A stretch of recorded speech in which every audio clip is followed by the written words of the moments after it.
Hey guys, it's Devin with Lifetime Preparedness. Today is April 22nd, 2020. I just wanted to talk to you guys about a great way to put away some long-term food storage and to get calories fairly cheap. I know we've talked about, food is never going to be cheaper than it is right now. My earlier video, earlier this week, I put up that I got a 50-pound bag of rice. Cost me roughly $17. $17 for 50 pounds of rice. That is 80,640 calories. That's a lot of calories for $17. I don't know where else you're going to be able to get over 80,000 calories for $17 roughly. Now, I get the long grain white rice, either the 50-pound bags from Sam's Club or the 25-pound bags from Sam's Club, all depending on what they have. I try to get the 50-pound bags. It's a little under $17, $16.84, I believe, something along those lines at the moment. And then I put them in these Home Depot 5-gallon buckets. Now, the buckets, they cost about $10 in total with the buckets and lids for two. So once you get the, factor in the rice, the buckets. Now this is excluding the Mylar bags that I put them in with the oxygen absorbers. I get those, I believe it's about 60 of them for $18 with the oxygen absorbers, the 1-gallon Mylar bags. I get those on Amazon. I believe it's about $18. And I bought a heat sealer. I believe that ran me around $35, but it is a great investment. I really love the thing. The way it seals the bags up airtight. Nothing's getting in and out of them as long as you do it correctly. Especially with those oxygen absorbers, after a day or two, they shrink down. The oxygen is out. But yeah, there's about 25 pounds of rice in each bucket. $10, per bucket, so that means about $5 a bucket. And with the rice in it, it actually evens out, to about $13.50 a bucket. Now, $13.50 for one bucket of 25 pounds of rice. And, $13.50 for 40,320 calories, that's pretty good. That's pretty good. And it's a great way. These things will last, indefinitely, at least 30 years if you seal them up like this. I know these aren't the greatest lids in the world, but they'll still hold up a good 10 years, these lids, if you store it properly. They really will. And, obviously you got to keep these in a cool, dry place the best you can. It really helps having the Mylar bags inside here. Pack 4 1-gallon ones in there real nicely with the oxygen absorber. And then I snap the lid on. I really like those, I believe they're called Gamma lids or something like that. You put them on, and then you can unscrew the top. But those are a little more pricey, and this is the cheaper way to do it. There's obviously cheaper ways you can, instead of buying a heat sealer, a lot of people use irons. I prefer to get a heat sealer. I know it seals a little better for the most part, and I do store these inside for the most part. Most of my buckets are inside. I'm going to be looking to diversify that soon, store some buckets in different places.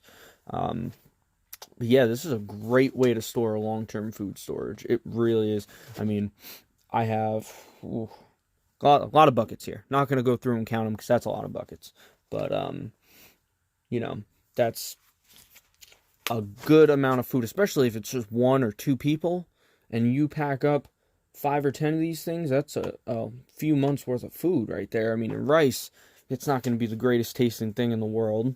That's why you want to have other things to supplement it, like canned meats, canned vegetables, different sauces. If you just want to get a base and have food to survive. Food is survival in this world. It really is. If you don't have food, you can't survive. People have fought wars over food and water, especially food. People have fought wars over that for thousands and thousands of years. People have fought wars over food. Resources. That's the thing when it comes to prepping. Resources are key. Got to have food, water.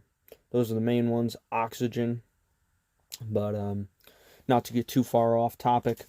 But yeah, no, this is a great way to store some food. If you got $27 roughly, not counting tax and whatnot, if you got $27, you can go and get yourself 80,640 calories right here. $27 sealed up.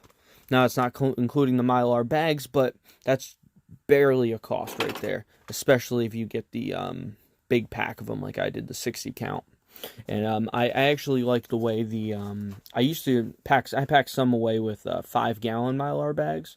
I like the way it functions a lot better with the 1-gallon Mylar bags, because then if I have to open a bucket, I have to take some rice out. Say I'm trying to trade the rice, or someone in need needs some rice. I don't have to give them a 5-gallon thing of rice, or I don't have to unseal it and then give it to them or trade it to them, and then it's opened. I can just take a 1-gallon bag of rice out, and I can give them that 1-gallon bag of rice, however many pounds of rice that is, and I can do it that way. It makes it a lot more economical too. If it's I really like the way it fits in there, and they fit better in there in the buckets rather than using a 5-gallon Mylar bag. And it's harder to find a heat sealer that big as well. That's why a lot of people use oxygen absorbers. But I really like using the heat sealer. I believe mine's like a 6 or an 8-inch heat sealer. And these 5-gallon Mylar bags, they are just fantastic. Or these 1-gallon Mylar bags, they are absolutely fantastic. I really love them. And this rice, tell you what, it tastes real good. And what I do, for the most part, I cut the instructions out on every bag that I get. I cut it out and I put it in a bucket. So when I get the 50-pound bag, I cut that out and I put it in one bucket. The other bucket doesn't have it, but I know I'll have the instructions anyway, because there's so many copies of it. I just cut it off the package, toss it in outside of the Mylar bags, just in the bucket. Works great. And then when I get 25-pound bags, then I have 2. If I do 2 buckets, so I have instructions on how to cook it in each. So if I am giving a whole bucket away, they have the instructions on how to cook it if they don't know how to cook rice. It's fairly simple. Once you know how to do it, you know how to do it. But it's nice to have those instructions for in case in case you have a job to do, after an event, and you have to pass it off to someone. Have the teenagers cook. They can cook rice. It's boiling water for the most part. It's not that hard. They can do it. If you're giving it to someone they don't know how to do it, they have the instructions right there. It's very handy. Very, very handy. And, with that being said, I highly recommend, you guys just stock some rice up. It's a great way to get calories at an affordable price and really cheap. And it's really the cheapest way to go when you're stocking long-term food storage. Like I said, these will last indefinitely. After 8 to 10 years, or sometimes longer, I might have to change the lid out, but it's like $1 and change for this lid. So that's okay. Eventually I might upgrade to different, better quality lids, but at the moment, these things will last a long time, especially if I keep them out of the heat in the sun. These buckets and these lids will last a very long time, and so will the rice. The rice will last indefinitely, but at least 30 years. It'll last about 30 years at least, But rice really doesn't go bad. And even if you put these outside, and for some reason you don't, have them sealed up properly, or, there was, in the rice, there was, occasionally you'll get some bug larvae in there, and, or, if you have it outside and it's not stored properly, like inside the buckets, and the Mylar bags aren't sealed up, bugs can get into them, and all different kinds of little critters. But for the most part, those bugs, you can take this rice out. You can leave it out in the wait till winter, put it out there put it outside in a shed. And once it freezes, all those bugs die. And, if it comes down to it and you have to eat those bugs, you really can. You can eat them. It's protein. It's a protein source that's in there. It might not be appealing, but it's better than dying of starvation. I tell you what. I'm telling you, I really don't want to eat some bugs, but if I had to eat rice filled with bugs, I would. They're dead. What's it matter? You cook it up. You're not going to know the difference if you close your eyes. So, yeah, that's about all I wanted to talk about today. Recommend you guys go and try this out for yourself. I mean, it's a little bit of trial and error with it when you first start, but it's fairly simple. So, you all have a great day.